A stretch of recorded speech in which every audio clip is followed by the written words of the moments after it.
तीन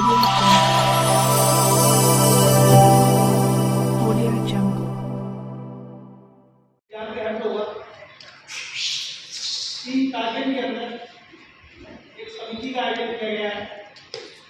ये जो समिति बनाई गई है, ये सभी लोगों को, सभी जातिगत वर्ग के लोगों को साथ में एकजुट करके बनाई गई है। इस समिति का उद्देश्य समाज में हो रहे घोटाले, समाज में हो रही कुरीतियां, समाज के अंदर हो रही बुराइयां, समाज के अंदर हो रहा कमजोर, मजदूर वर्ग का शोषण, समाज में हो रहा बेलगाम अधिकारियों का अन्याय, समाज पर हो रहा हर तरीके का उत्पीड़न, या वो शासन के द्वारा हो या प्रशासन के द्वारा हो, उसी को लेकर इस समिति का आयोजन किया गया। और मुझे कहते हुए बहुत हर्ष होता है कि हमारे जो संरक्षक सदस्य हैं, उन्होंने हमको प्रेरित किया और प्रेरित करने के बाद एक यूथ को ये कमान दी और यूथ में जिम्मेदारी ली कि समिति है। इसका उद्देश्य मैं आप लोगों को बता चुका हूँ। हमारे संरक्षक सदस्य जो बने हैं, ठाकुर संतोष नेताजी, ठाकुर वीरेंद्र सिंह जी, ठाकुर सतीश जी, और हमारी जो अध्यक्षता है वो है शीतल राजपूत, जो कि अधिवक्ता है सुप्रीम कोर्ट की। इन्होंने इस लड़ाई को लड़ने के लिए जब उन्होंने सोचा कि ये भी चाहती है, अगर अपना व्यापार करना चाहती है, अपना वकीलात करना चाहती है, तो उन्होंने कहा कि नहीं, समाज के लोगों को न्याय दिलाना है, ऐसे पिछड़े लोगों को न्याय दिलाना है जिनकी कहीं सुनवाई नहीं होती है, ऐसे लोगों को दिलाना है जिसकी कहीं पर भी थाने में चला जाए, किसी विभाग में चला जाए, कोर्ट में चला जाए, किसी विभाग में सुनवाई नहीं होती है। इसलिए उन्होंने ठेका लिया इस काम का, इस जिम्मेदारी का, इस समाज के निर्माण में पालन करनी। उसके साथ नवोपाध्याय संजीव पोरवाल के अंतर्गत चल रहे गंगाजल प्रोजेक्ट के ठेकेदार एसबी द्वारा किए गए जा रहे घोटाले के संबंध में हमारे उप नयन देवीराज जी, महासचिव जी, हमारे ऊपर प्रकाश डालेंगे और मैं आशा करता हूँ कि आप इनकी बात को गंभीरता से लेंगे। धन्यवाद। एकत्र हुए हैं, उसका कारण है आगरा स्मार्ट सिटी द्वारा दिया गया गंगाजल प्रोजेक्ट। ये आगरा को एक तोहफा दिया गया था कि अब हर घर पानी होगा और गंगाजल का पानी होगा। इसका जो टेंडर मिला था वो एसबी के ठेकेदार सुखराम बिश्नोई एवं जगदीश बिश्नोई को मिला था। हम सबको बड़ी उम्मीद थी कि ये गंगाजल का प्रोजेक्ट एक सफल प्रोजेक्ट साबित होगा, हम लोगों को गंगाजल का पानी पीने को मिलेगा। पर इस एसबी के द्वारा जो काम यह किया गया है, हम उससे सब नाखुश हैं। एसबी को जो काम दिया था वो दिया था पाइपलाइन बिछाकर घर घर पानी पहुंचाने का, और एसबी द्वारा किया गया काम जो भी सरकार का जियो था उससे एकदम पृथक है।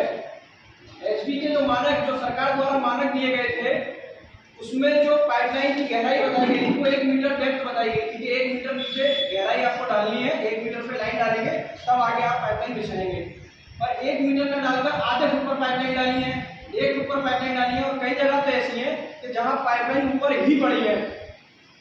सीधे सीधे सरकार के साथ बहुत बड़ा घोटाला है। हमारे पास गवर्नमेंट का ऑर्डर जियो जो मिलता है सरकार के द्वारा वो है, उसमें ये सारी निविदा में जो भी मानक हैं वो सारे लिखे गए हैं। तो मानकों से बड़े पैमाने पर एसबी द्वारा समझौता किया गया है। इसके कुछ छायाचित्र एविडेंस हमारे पास हैं और इसकी शिकायत हमने हाई कोर्ट में भी डाली है।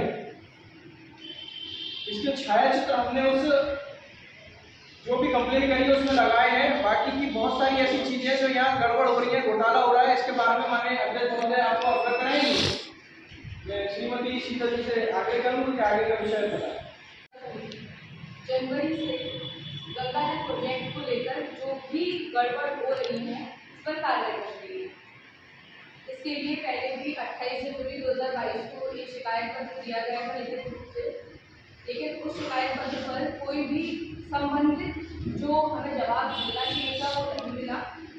इसके लिए हमने फिर पुख्ता सबूत हमने जुटाए है, जिसमें कुछ फोटोज हैं, वीडियोज हैं। हमने वहाँ जाकर स्वयं परीक्षण किया, निरीक्षण किया चीज़ों का, और हमने देखा कि लाइन एकदम ऊपर ही डली हुई है। जो इनके फेरोल्स है, मतलब जो कनेक्शन इसमें किया जाता है, फीडर की फेरोल्स लगाई जाती है, वो सारी लीकेज है। मतलब मैं बोल सकती हूँ कि 70% लीकेज है। इस सब की भी जानकारी हमारे पास है। हमारे पास जो जियो है, टेंडर डॉक्यूमेंट है हमारे पास आगरा स्मार्ट सिटी का, उसमें एक चीज़, एक मानक दिया हुआ है कि आपको कौन सा सीमेंट यूज़ करना था, कौन सा पाइप यूज़ करना था, इस पाइप को कौन सी कितने मीटर पे लगाना था। इसमें 2 तरह के पाइप यूज हुए हैं, DI और SDPI। DI बड़ी लाइन है, SDPI छोटी लाइन है। वहाँ पर कहीं तो ऐसा हुआ है कि जहाँ DI की लाइन डली थी, वहाँ DI की लाइन डाली ही नहीं गई, वहाँ पर SDPI की छोटी लाइन डाली गई। और प्रोजेक्ट कंप्लीशन होने तक भी अभी भी ऐसी कई जगह हैं जहाँ पर पानी की पाइपलाइन डाली तक नहीं गई, तो SDPI की लाइन नहीं डाली गई है। वहाँ पे इन्होंने जो कनेक्शन करने के लिए छोटे पाइप डाले थे, आधा इंच वाला, वो आधा इंच का पाइप डालकर इन्होंने पानी देने के लिए सुविधा करी है, जिससे 40 घरों में, 50 घरों में पानी पहुँचना किसी भी तरह से संभव नहीं है। इसके अलावा इसमें ऐसा था कि जो भी नालियाँ होंगी, नालियों के साथ में आपको आप जब पाइप क्रॉस करेंगे, तो पाइप क्रॉस कराने के लिए आपको लकड़ी का ब्रिज बनाना होगा। इन्होंने कहीं पर भी ब्रिज का प्रयोग नहीं किया है। हालांकि इसमें इनके जियो में ऐसा भी लिखा हुआ है कि इसमें जो स्मार्ट सिटी के जो अधिकारी होंगे और जो PMC होगी, जिसका कॉन्ट्रैक्ट खत्म हो चुका है, मार्च तक था, वो जून तक एक्सटेंड किया गया था, वो भी समाप्त हो चुका है। वो इसमें उनका इंटरफेरेंस रहेगा, वो बताएंगे कि आपको यहाँ ब्रिज बनाना है, नहीं बनाना है। लेकिन वहाँ पर कहीं भी ब्रिज नहीं बनाया गया। ब्रिज बनाते तो शायद जो समस्या अभी उत्पन्न हो रही है वो ना होगी। कई जगह पर घर बैठ गए हैं, सड़कें बैठ गई हैं। अभी भी ये जो इनके कनेक्शन यहाँ लीक के यहाँ काम कर रहे हैं, उसको काम करने के बाद भी इनके पाइप वहाँ पे अभी भी लीकेज है, और फेरोल जो लीकेज थे उसकी वजह से पानी लीक हो रहा है और सड़कें बैठ रही है, जिससे घर भी बैठे हैं। कुछ तो घरों में से पानी बाहर आ रहा है। ऐसी शिकायत भी हमको मिली है, हमें लोगों ने बताया है, हम लोगों से मिले हैं। हमने पूरी तरह से काम करके लोगों से जानकर इस शिकायत को हमने 11 सितंबर को, इसी महीने की 11 सितंबर को हमने ये शिकायत अपने मुख्यमंत्री जी को लिखी है। और मुख्यमंत्री जी के अलावा हमने सुप्रीम कोर्ट, हाई कोर्ट और इसमें हमारे मानवाधिकार आयोग दिल्ली, उत्तर प्रदेश मानवाधिकार आयोग, माननीय मंडल आयुक्त जी को, माननीय नगर आयुक्त जी को, जिलाधिकारी जी को और जल निगम को हमने इसकी शिकायत लिखित रूप से दी है। और हम उम्मीद करते हैं कि प्रशासन इसमें हमारी मदद करेगा, क्योंकि ये सिर्फ हमारे साथ धोखा नहीं हुआ है, ये शासन के साथ भी, प्रशासन के साथ भी धोखा हुआ है। कोई भी प्रशासन कोई स्कीम लेके आता है, कोई प्रोजेक्ट लेके आता है, तो हम जनता के लिए लेके आता है, और वो जनता को यहाँ पर किसी भी तरह से, मतलब जो अच्छे पानी की व्यवस्था जो करनी थी वो नहीं हो पाई। इन्होंने 4200 KL की टंकी यहीं हमारे ताजगंज में बनाई है, बहुत हमारे पास में है, यहाँ से शायद मतलब 10 मीटर की दूरी पर आपकी टंकी है। 4200 KL की टंकी बहुत बड़ी टंकी जो रेजिडेंशियल एरिया में इन्होंने बनाई है, वो भी लीकेज है, उसमें अभी भी कोई व्यवस्था नहीं हुई है। उसको हम करीब 15 दिन से देख रहे हैं, लेकिन अभी कोई कार्य ऐसे स्टार्ट नहीं किया है इन्होंने कि इसको ठीक किया जा रहा है। उस पर लीपा पोती की जा रही है, लेकिन उससे हम समझते हैं कि ये हमारी जान के लिए खतरा है, यहाँ पे रहने वाले लोगों के लिए खतरा है। हमारे उपाध्यक्ष जी के घर के जस्ट पीछे वो टंकी है, वहाँ से सारा पानी आता है, जितने घर वहाँ पर आता है उन सबके घरों में सीलन आ रही है। इस चीज़ के लिए भी कोई व्यवस्था इसके जो प्रोप्राइटर है सुखराम बिश्नोई जी, इन्होंने इसके लिए कोई व्यवस्था नहीं करी है। हो सकता है, मैं नहीं बोलूँगी कि ये सच है या नहीं है। स्मार्ट सिटी के लोगों को, जो अधिकारी हैं, वहाँ के इंजीनियर थे, हमने उनको भी कंप्लेन करी, पर्सनली कॉल करके कंप्लेन करी है, व्हाट्सएप पे फोटो वीडियो भेज के कंप्लेन करी है, लेकिन वहाँ से भी अभी तक कोई शिकायत का जवाब नहीं हमें मिला है, या कोई शिकायत हमारी सुनकर उस पर कोई भी कार्रवाई नहीं की गई है। कई बार इस विषय को हमने RK सिंह जी को, और उनकी तरफ से कोई भी कार्रवाई इस ठेकेदार के लिए नहीं होती है। जब भी कुछ कहो तो वो कहते हैं हो जाएगा, देखते हैं। और इनके मानक में ये था कि DI लाइन अलग और SDPI लाइन अलग, बड़ी लाइन अलग, छोटी लाइन अलग, पर इन लोगों ने बड़ी लाइन के ऊपर छोटी लाइन डाल दी है। सरासर धोखा दिया है। बिल्कुल ऐसा लग रहा है कि सरकार इनके ऊपर कोई कार्रवाई नहीं करना चाहती है या सरकार को कोई ऐसा लाभ प्राप्त हो रहा है। मैं पूछना चाहता हूँ कि ये पैसा किसका है, सरकार का है किसका है? ये पैसा हम जैसे टैक्स पेयरों का है। और करोड़ों रुपए का घोटाला कि हमारे पैसे मतलब कहीं लगाए जा रहे हैं, इसका जवाबदेही कौन देगा? इसके लिए देखिए जो स्कूल्स है हमारे पास, जिसमें लाइन एकदम ऊपर ही चली हुई है, खुली हुई है। अभी तक कई जगह पे ऐसा हुआ है कि सड़क बनाई तक नहीं गई क्योंकि बार-बार सड़कें खोदी जा रही हैं। आप शायद पुरानी मंडी से अंदर आए होंगे तो आपने देखा होगा कि रोड अब वापस से खोद दी गई है। ये 500 मीटर का जो एरिया है ताजमहल का, वो उसको खूबसूरत बनाना चाहिए था। वो ब्यूटीफाई करने की जगह उसको रद्दड़ बना दिया गया है। जब आप एंट्री करते हैं, अंदर आते हैं, तो आप देखेंगे कि आपकी सड़कें खुदी हुई हैं, पानी भरे हुआ है, कहीं पे पानी लीक हो रहा है। ऐसी समस्याओं से यहाँ के निवासियों को, यहाँ के व्यापारियों को और पर्यटक जो भी आते हैं, देश विदेश के पर्यटक आते हैं आगरा में। आगरा का नाम सिर्फ आगरा में ही नहीं है, आपके देश में ही विदेशों तक जाता है और हम अपने शहर की छवि धूमिल कर रहे हैं। और इस छवि को धूमिल करने के लिए मैं सुखराम विष्णु इंटरप्राइजेस, हमारी समिति सुखराम विष्णु इंटरप्राइजेस को जिम्मेदार ठहराती है। उन्होंने अगर अपने मानकों के हिसाब से काम किया होगा, कार्य को सही समय पर पूरा किया होगा, कार्य की देखरेख प्रॉपर तरीके से की होगी, तो शायद इतनी समस्या का हमें सामना ना करना पड़ता। जब कोई विकास होता है तो समझ में आता है, समस्याएं होती है, लेकिन वो समस्याएं कब तक? यहाँ पर हम देख रहे हैं कि लॉकडाउन 2020 से इन समस्याओं का सामना हम लोगों को करना पड़ रहा है। कई जगह ऐसा हुआ 1.5 साल हो चुकी है, पाइपलाइन खुली पड़ी हुई है, अभी तक उन पर कोई काम नहीं किया गया है। प्रोजेक्ट था स्मार्ट सिटी आगरा, आगरा को स्मार्ट सिटी बनाने का हो चुकी है। आप देखिए किस प्रकार से गड्ढे गड्ढे खोद छोड़ दिए, कई बच्चे गिर गए, गाड़ियां पलट गई हैं।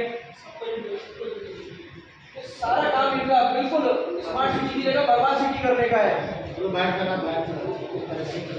राजपूत, आगरा सुधार सेवा समिति की अध्यक्षा, प्रोफेशन से एडवोकेट हूँ, सुप्रीम कोर्ट में प्रैक्टिस करती हूँ। आज किस विषय को लेकर के प्रेस वार्ता का आयोजन किया गया? स्मार्ट सिटी, आगरा में स्मार्ट सिटी बनाने के लिए केंद्र ने एक अप्रूवल दिया था, जिसके लिए आगरा में गंगा जल प्रोजेक्ट जिससे घर घर पानी पहुंचाने की व्यवस्था की गई थी, उसमें कुछ हेर फेर जो हो रही है, मानकों से जो समझौता किया गया है, उसके लिए प्रेस वार्ता की गई है। तो क्या कमियां हैं जो आपको लग रही हैं और जनता के साथ धोखा हो रहा है, ऐसा क्या लगता है, क्या कमियां हैं? जो हमारे पास टेंडर डॉक्यूमेंट है उसमें साफ साफ लिखा हुआ है कि कोई भी लाइन 1 मीटर से कम पर नहीं डली है। इन्होंने SDPI और DI दोनों, बड़ी और छोटी दोनों लाइन को इन्होंने कहीं पर आधे फुट पर डाला हुआ है तो कहीं पे 1 फुट पर डाला हुआ है, लेकिन कोई भी लाइन मानक के हिसाब से नहीं डाली गई है। जब इनसे हमने पर्सनली पूछा, शिकायत की जिस टाइम काम चल रहा था, तो इन्होंने बोला कि यहाँ पर जगह ही नहीं है। कि ऐसा होता है कि जब आप कोई प्रोजेक्ट लेते हैं तो उसकी ड्राइंग पहले तैयार होती है। आप ये बोलें कि इसने पहले यहाँ पे और लाइंस डली हुई हैं, ऐसे उन्होंने हमको तब सांत्वना दी कि इसमें ऑलरेडी पहले से लाइन डली हुई है, इसलिए इसमें नीचे लाइन नहीं डल सकती है। उसके बाद जब ये लाइन ऊपर डाल दी गई, सड़कें बन गई, कोई टेस्टिंग नहीं की गई, सड़कें बना दी गई। आज स्थिति वापस वही है, जो 4 महीने पहले जो सड़क बनी थी वो सड़क वापस खोद दी गई है। सड़क में से पानी लीक हो रहा है, सड़क बैठ गई है, गड्ढे 2-2, 4-4 दिन तक खुले हुए हैं, इवन अभी तक खुले हुए हैं। हम आपको अभी भी दिखा सकते हैं, गड्ढे खुले हुए हैं। आप आसपास के लोगों से पूछ सकते हैं कि कितने दिनों से ये गड्ढे खुले हुए हैं। छोटे छोटे बच्चे होते हैं गलियों में, गाड़ियाँ निकल रही होती है, ना तो उनकी कवरिंग की हुई है जो एनवायरमेंटल लॉ के हिसाब से या इनके मानकों के हिसाब से भी इनको ग्रीन कलर की जो नेट होती है उससे कवर करना होता है, जिससे लोगों को दिखे कि यहाँ पर कुछ काम चल रहा है। इन्होंने वो कोई कवरेज नहीं किया है और इवन जो जब से प्रोजेक्ट स्टार्ट हुआ तब से अब तक कहीं पे ऐसा कार्य नहीं किया है इन्होंने। तो आपने इस चीज़ को लेकर के आगरा के किस किस अधिकारी को अब तक अवगत करा अपनी समिति के माध्यम से? हमने समिति के माध्यम से पहले भी जनवरी के महीने में कंप्लेंट लिखित रूप से भी दी, ADM साहब से भी मिलकर आए।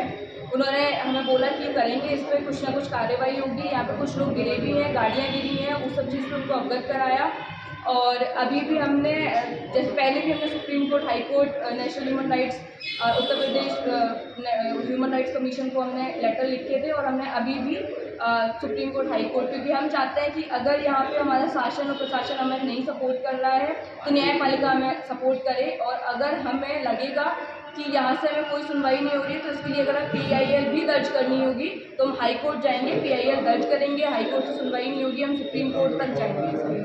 क्योंकि जो चीज़ जो गलत चीज़ें हुई है हम लोगों के साथ आज हुई है, आज हमने एक को परमिशन दे दी तो आगे हमारे साथ कोई और ठेकेदार आएगा, कोई नया प्रोजेक्ट आएगा, फिर हमारे साथ यही होगा। आगरा सुधार सेवा समिति का उप महासचिव हूँ। तो आज हम ये आगरा स्मार्ट सिटी का जो प्रोजेक्ट है, गंगाजल प्रोजेक्ट, इसमें जो हो रही धांधली के लिए यहाँ हमने प्रेस कॉन्फ्रेंस, प्रेस वार्ता रखी है। क्या मांग है इसके, क्या मांग है? हमारी ये मांग है कि जो सरकार ने जो मानक तय किए हैं, जो निविदा जो बनाई है, उस अनुसार कार्य यहाँ होना चाहिए। और यहाँ बिल्कुल सब तरीके से सरकार के साथ, यहाँ की जनता के साथ धोखाधड़ी हो रही है। किसी भी मानक को लेकर कहीं भी कैसा भी किसी प्रकार का काम नहीं हो रहा। कहीं भी गड्ढे कर देते हैं, कहीं भी मलबा बाहर छोड़ देते हैं, कहीं भी लाइन डाल देते हैं, और कहीं कहीं ऐसी जगह है जहाँ लाइन ही नहीं डली और आगे लाइनें डलना चालू होती है। तो ये तो सीधे सीधे सरकार के साथ धोखाधड़ी हो रही है। और सरकार इसमें ध्यान दे और इन ठेकेदारों को या तो ब्लैकलिस्ट करे इनकी कंपनी, या इनको काम देना बंद करे। हेलो सर, कहीं कहीं मीटर भी नहीं लगे हैं और कहीं कहीं मीटर भी लगे हैं। बस्ती में कहीं कहीं मीटर जैसे लग चुके हैं और कहीं नहीं लगे। तो इसका एक साइड दिलवा दो। एक तो प्रेस, उनको प्रेस नोट दे दो। ये नहीं है अगर मोटा-मोटी पता हो पार्सल के नाम बाढ़ के हिसाब से बता दो। अरे ये तो वही ताजमहल का नाम बदलवा रहे थे, वही दोबारा मटासी बाढ़।